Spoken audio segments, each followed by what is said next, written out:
Hello, everyone. It's time for another NEC Football Geico Google Hangout. It's week 8, the second week of conference play, and we're going to welcome in Sacred Heart running back Keshaudas Spence in just a few moments. Keshaudas and the Sacred Heart Pioneers are headed out to Pittsburgh to take on the Duquesne Dukes in an ever-important NEC matchup on Saturday. You can watch that on Front Row. Before we dive into this week's Hangout, I would like to remind you that today's Google Hangout is brought to you by Geico. 15 minutes could save you 15% or more on car insurance. Visit geico.com. Now, for our featured guest, it's been a while. Actually, the last time this man joined us for a Google Hangout, it was the day before Thanksgiving. And on that day, Keshaudas Spence, or Shorty, as I know him, was named the NEC Offensive Player of the Year. And that's the last time we got to hang out, Keshaudas. But welcome back, Shorty. How does it feel? Welcome back. It feels good, man. I missed you. I was a little bit sad that I wasn't on here, but I knew it would come. I knew it would come soon, and I'm just glad it's today. Well, I was going to start off by asking you, I know you're a team guy, Keshaudas, but earlier in the year when we brought Tyler Doobie on to represent the Sacred Heart offense, was there a hint of jealousy over there on your part? Nah, man. I love Tyler. I'm actually glad that he's getting the recognition that he's getting now. He's been deserved it. We've been saying this his freshman year that he was an unbelievable receiver. We actually joke about it sometimes. I talk about how I never thought my arch nemesis would be on the same side of the ball as me. But he's out there killing it, man. So the more you get him on here, the more it pumps me up. So no jealousy, man. Nothing but love. Nothing but love for Tyler Doobie. We'll talk about Tyler a little bit later. I got that in store for us. But first, I want you, as a senior captain, starting running back, I want you to give us the state of Sacred Heart football right now. We know you're 5-1. You won the conference opener. You're on the cusp of the top 25. But from your perspective, in the locker room, how is everybody feeling right now up in Fairfield? Everybody's feeling good. You can't hide it. There's talk about it, you know, when we walk around school and everybody has a phone and social media. You can see it on Twitter. But for the most part, everybody's just trying to take it one game at a time. We know we're on the brink of something good. We know we got a good team that we're going up against this week out in Pittsburgh. It's always going to be a physical game once you go against Duquesne. But right now, the state up in Fairfield is good, man. We're 1-0 in conference play, and we're just trying to be 1-0 on the day on Saturday. And we'll get into the Duquesne matchup in a little bit. But you mentioned Twitter, and that sparked a question in my mind because I follow you on Twitter, as you know. An enjoyable follow, I must say. But I saw something a few weeks back that stuck with me, and I want to ask you about it. I remember you tweeting something to the effect that you were on pace to graduate and get a degree from Sacred Heart, and you mentioned something to the fact of how proud that would make your family. Can you just talk a little bit about that? You're on pace to graduate. You're going to get a degree from a great four-year institution like Sacred Heart University, and what exactly does that mean to you and your family? It means the world, man. I'll be the first official kid from the family to graduate from college. It's just something big. It's something that I try to teach my little cousins. I'm the only child. I don't have a brother or sister, but it's something that I try to tell kids. Education is important. You may not. A lot of kids may seem like they don't want to go to school or they want to it's the NFL or MLB or basketball or something like that. But at the end of the day, you do need education. Education is the power to success. So that's something that's going to stick with me for a long time, and it's just something that would be good to have once I walk back home and I go home and I see that plaque hanging on the wall from Sacred Heart. And I don't want to jinx you. I know you still got a little work to do, but I assume everything's going to shake out all right and you're going to graduate, which is a tremendous accomplishment. And to be honest with you, I can relate a little bit, Keshaudas. on my father's side, I was the first person to attend college and go on to graduate. So it was something that was important to my family as well. So I'm glad that you're going to join the club. Let's do it. Now, let's talk a little bit more about Sacred Heart and the football team. Now, you're the defending champions here in the NEC, and you're 5-1. You beat a top 25 team on the road in Delaware. So, in the public's eyes, I guess you're becoming a favorite of sorts. And you were the preseason favorite to win the league, and now people may view you as the team to beat, quote unquote. But I remember what it was like a couple years ago, and I'm sure you do too. And that leads me to my question. Do you guys, does your team or do you individually, do you still view yourselves as underdogs with something to prove? Do you embrace that underdog role because of where you guys came from and where you started?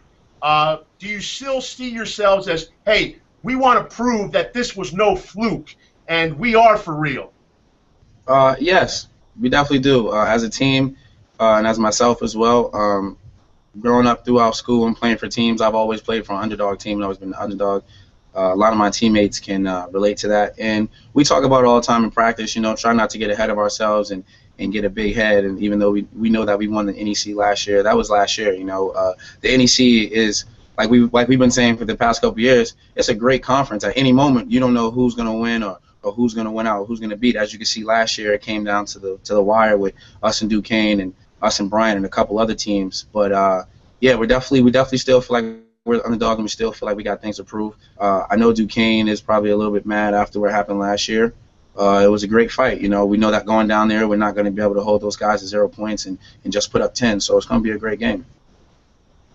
You mentioned, of course, the 10-0 victory last year, and obviously Duquesne and Sacred Heart tied for the NEC title, and that victory was the tiebreaker, which sent Sacred Heart to the FCS playoffs. I want to talk a little bit more about the actual matchup and what to expect Saturday, but I want to stay right now for the moment on this underdog theme because I found it quite interesting. The more and more players that I've met on your team, the more I kind of get this sense that you truly are an underdog because when you look at the individual stories, I'm sure you could speak for yourself, and I want you to. You know, you were a 5'9" defensive lineman coming out of high school. Obviously, that's not going to make it at this level, but you found a way to contribute and be successful at the college level. We talked about Tyler Doobie. He was on the scout team. Your quarterback, R.J. Noel, another guy on the scout team. And all three of you were all-conference players last year. Can you talk about the individuals on the team and your story as well, kind of the unexpected success that you've had? Yeah, definitely. I remember coming in freshman year with Tyler, and Tyler's always had great hands like he does. And I actually didn't know that he didn't have any offers coming out of high school. My mom ended up usually talking to him because we lived together last year, and she was like, "Do you know Doobie didn't have any offers coming out of high school?" I'm like, "No way." And I spoke with Doobie, and he was like, "Yeah." So unfortunately for me, I wasn't on scout team. I wish I did redshirt. I wasn't on team with Doobie, but sometimes you would get distracted from watching your own plays that you're supposed to be practicing because you're hearing oohs and ahs on the scout team because Doobie's down there just doing amazing things down there, catching the ball and making the first team defense look a little crazy. As for RJ, we spoke a little bit. I knew that he was getting recruited by like BC and Temple, other schools like that, and UNH, but I don't think it fell through. And then he came in, and again with RJ, you're hearing oohs and ahs down there on the scout team because RJ's out there making plays with his feet and with his arm and making the defense a little wary. But as for myself, man, I'm just glad I found another position besides D-line because these big old linemen, man, I don't think I can do it. It's bad enough I got to go against the safeties and the linebackers, but Jesus Christ, I don't think I can handle the line. I don't think I could go up against Link, man. Link was a good guy for us. He was physical linemen, and just watching how they go in day in and day out, I was just like, yeah, I'm glad I play running back. Well, great minds think alike, because I was going to bring up Paul Link, and I wanted to ask you about that offensive line this year. I know you have some big pieces back. You have Jimmy Martinez, but you lost a guy in Paul Link who, you know, he had a nonstop motor. He was a hard worker. He was kind of a bulldog mentality, from my perspective at least. And who has stepped up to fill that void on the offensive line? And also, if you could just give us a quick rundown of this year's O-line, and, you know, maybe you could tell us who's your favorite guy to run behind. I can't single anybody out. Everybody has stepped up. I can't say one guy. Our center, Frank McConnell, he's a smart guy, strong kid. He works hard. I was actually glad when he got promoted to first string for center. He's doing a tremendous job for us. I probably would have to say my favorite guy to run behind is Bartoli, man. He came in as a freshman, and he just has a nonstop motor. He reminds me of Link a little bit. He, as you know, Paul Link can never be replaced. He was a great guy. But Bartoli, he's the sweetest kid, the nicest kid you'll ever meet. But on the field, it's like he's like Clark Clint. He turns it on, and he's the guy you want out there throwing blocks for you and trying to help you get extra yards. As for the line, you can start off with left tackle, the big guy, Big Dan, I call him, Dan Pulowski. Hope I said his name right. I'm sorry about that if I didn't, Dan. He's about 6'7", 6'8". Then right next to him, we got Briggs, which is another tremendous story because he's a captain and he was actually a walk-on, and now he's a starter for us. He's a captain. Briggs does a tremendous job. Then you have Frank McConnell, the guy I was talking about who stepped up. He's playing center. Nick Bartoli as the right guard, and then Jimmy Martinez, the silent assassin, at right tackle. So there you go, the O-line, and Nick Bartoli getting some high praise from his running back, Keshaudas Spence. Keshaudas, I want to focus in now on the Sacred Heart offense.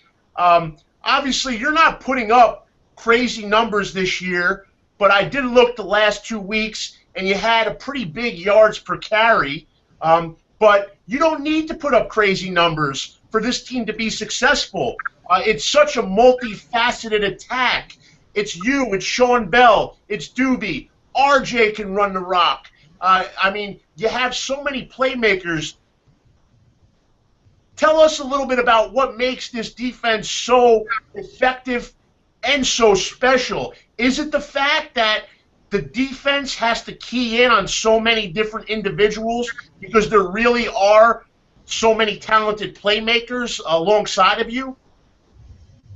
Yes, most definitely. I mean, I've heard it on multiple shows like this, just watching other coaches talk about us and about the team. You know, I mean, of course, you know, we got a good run game. Defenses might load the box, but then, you know, you got Doobie on the outside, you got Moses Webb, you got Jackson King. You got Bobby Johnson. I hope I'm not forgetting any receivers, man, trying to go through it. We got some fullbacks. We got Pat Casey. He can catch the ball out the backfield. He can run the ball. Another tight end that was an offensive lineman in high school, Tim Goodwin. Sean Bell, he does tremendous things out the backfield. And then you got RJ as well that can make plays with his feet and his hands. So when things get a little shaky, he can get out in the pocket, and I think that would be a little bit of trouble for the defense. I know when I used to play defense, I used to hate quarterbacks or little backs that could run and make moves and make guys miss. So that's where it's at right there. And correct me if I'm wrong, but Pat Casey finally got in the end zone last week, right? Yes, man, got in the end zone. It was a big touchdown for his birthday. His birthday was on Monday. I think him and Coach Bowler's offensive coordinator, they teamed up on that and got the big guy a touchdown. I was happy for him. Now let's look a little more at Saturday's game. We mentioned it before. It's the top 2 teams in the preseason poll. You tied for the championship last year. We know last year is last year. But even when you look at this year, 2 hot teams. You're 5-1. Duquesne has won 4 in a row. I'm sure you watched film and saw what they did up at Central Connecticut last Saturday. Both 1-0 in the conference. What can we expect on Saturday? I have a feeling it's going to be a knockdown, drag-out fight, but give us a little more insight on that. What are you expecting to see on Rooney Field come Saturday? I'm expecting to see a hard-fought game from both sides. You know, Duquesne's always been a physical game. They've always been a physical game. They've always been a physical team since my freshman year. I'm just glad I could be a part of it to help my team try to win. I'm just expecting for both teams to go out there and keep fighting till the whistle's blown and trying to give it all for their teams nonstop. Now, I know you're an offensive guy, but you're certainly aware of the defense there at Sacred Heart and the good things that they're doing. And Duquesne has a great passing game, and they have an unbelievable core of receivers. Now, I know you guys in the secondary are experienced on Sacred Heart. I'm going to ask you flat out, can those Sacred Heart defensive backs keep up with these Duquesne receivers? Most definitely. I believe so, and they believe so too. You know, going in every week, it's going to be a challenge, and we accept all challenges, and this is probably going to be one of the biggest challenges that we accept, and go out there, and we'll just have to see on Saturday who's the best matchup and who can stop who and who can stop them from stopping themselves. Well, there you have it from Keshaudas Spence. He'll be leading the Pioneers in the battle against Duquesne this Saturday. It'll be on NEC Front Row. You can watch Shorty and the Pioneers.